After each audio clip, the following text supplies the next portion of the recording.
What's up, folks? Got another episode here of Tackle Tips for you. Today, we're going to talk about where to fish. I get asked this all the time. You go out to a new lake or you go out to any lake, maybe the conditions have changed from one day to the next.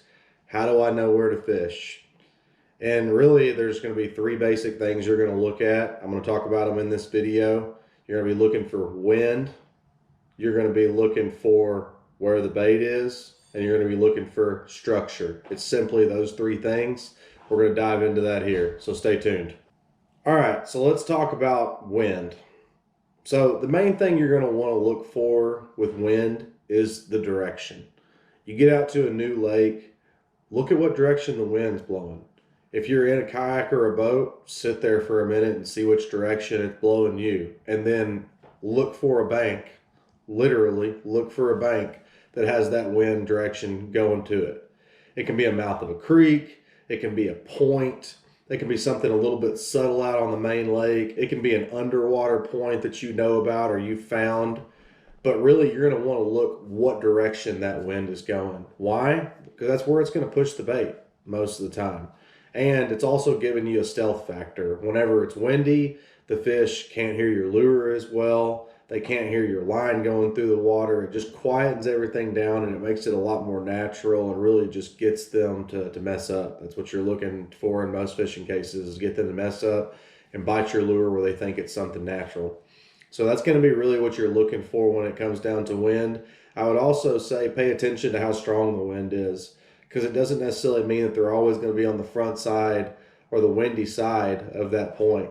They could often be on the back side of that point because they know there's a line there where it's an ambush zone. So definitely fish the creases where you see the wind kind of tapering off on the back end of those points. I've done really well. I've smashed fish on sunny days with top waters doing exactly that, because they were fishing kind of, the fish were using that seam as an ambush zone. There was no bait really flipping around, no reason for me to do it other than I just wanted to throw that lure there and see if they would hit it. And I've done that many times and repeated it. And subsurface lures as well, of course, but just throwing that out there as an example of seeing something and knowing where to go and using the wind to dictate where you're going to go fish. So that's really the first thing you're going to look for when you get on any lake. All right, so let's talk about structure. So structure is something that's very visual to start. So you're going to be looking for main lake points. You're going to be looking for where it transitions from rock to muddy banks. You're going to be looking for grass. Structure comes of all wide varieties. Trees, obviously, so wood in any case, whether that's a brush pile you can see going into the water, any and all, okay?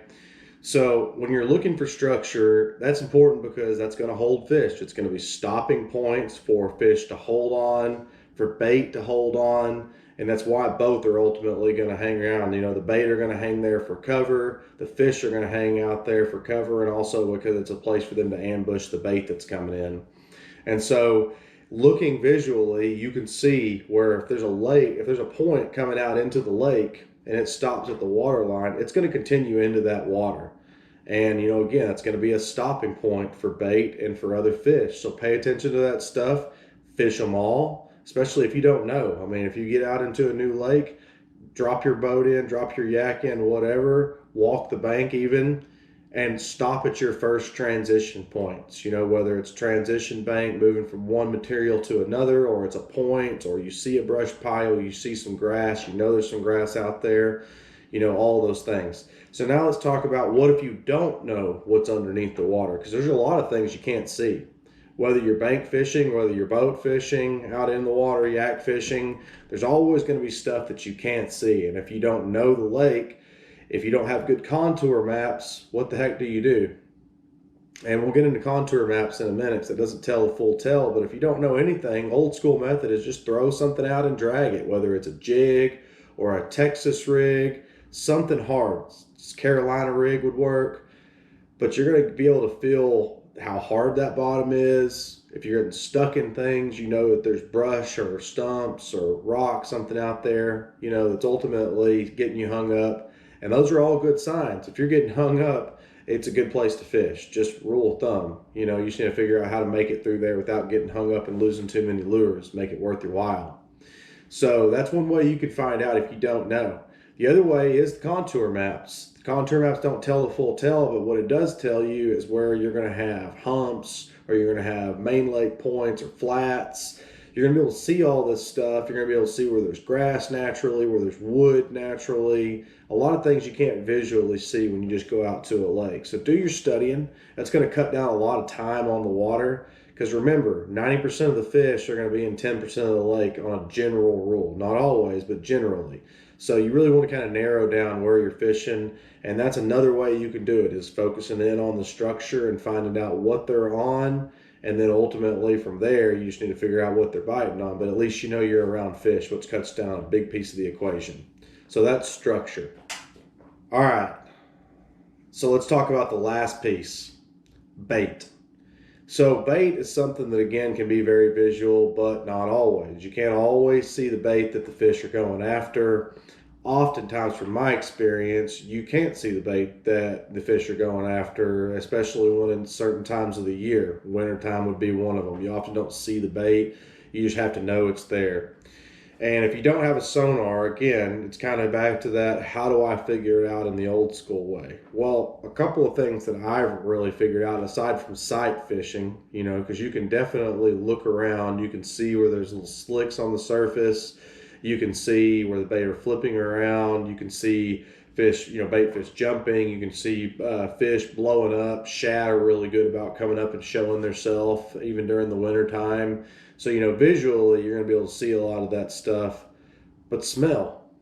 Again, you're going to use the old wind to your advantage. You're going to want to get downwind, and you're not going to want to be up on a bank with the wind blowing at you, obviously. You're going to be want away from that windy bank on the opposite side, and always be kind of paying attention to what it smells like. Prime example, this weekend, I was kayaking through an area. I had the wind hit me strong in the face, and it was just fishy smelling. And I knew that there was bait there. As soon as I smelt it, it had that telltale smell. It smelled just like shad. I knew they were there. I didn't even have to go graph the area to know they were there. Now, when I went over there, my HTS definitely picked up all the bait that I had smelled, and it validated what my senses were telling me. But using your sense of smell when you're on the water can be a really key advantage to you. I hear a lot of guys talk about a watermelon smell. I don't know if I necessarily think it's so much that, maybe like a watermelon rind. If I really thought about it, it just smells fishy to me. Some guys will say it has a little bit of a sweet smell, but pay attention when you start smelling this stuff. It's not always somebody cooking or camping on the bank. It's not always anything other than nature. So pay attention when you're smelling this stuff on the water. It can definitely help you pick up the bait. Now, if you have good sonar, if you have an HTS, or you have any sonar, even just regular 2D will show you this, look for your bait and pay attention to where it's staged up. And so when you find out where that bait is, whether it's mid-water column or it's surface or it's up on the bank, it obviously cuts down to the areas of where you're fishing. It helps you go with bait selections that are going to be right. Obviously you don't be fishing mid-water column if all your fish and your bait are on the bottom. Adversely, you don't be fishing the bottom if everything's on the top. And if everything's in the middle, you obviously want to be fishing in the middle. So pay attention to that kind of stuff. You don't always, if you're fishing old school, you can't necessarily see this. You have to be a little bit intuitive. But then now it comes down to bait. What kind of bait is it? Is it bluegill they're feeding on? Is it shad? And if it's shad, is it gizzard shad, or is it thread fins? Is it glass minnows that they're feeding on? If you're up north and like a herring lake, is it something like that they're chasing around?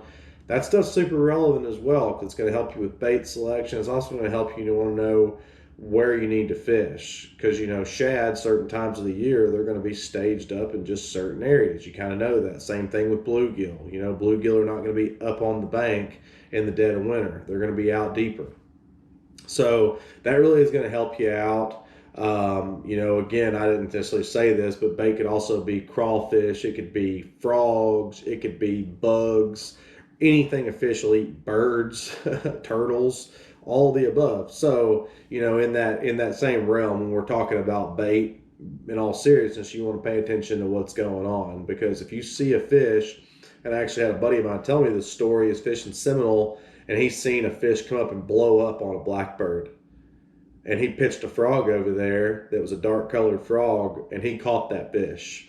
So ultimately, paying attention, he's seen a fish blow up. He knows that there's one in the area. You present something to him that is very similar, and the fish crushed it. So, that's a tournament situation, even a fun fishing situation. That's another fish that you're going to pick up, and it's going to add to your day. It's going to make it worth being out there on the water.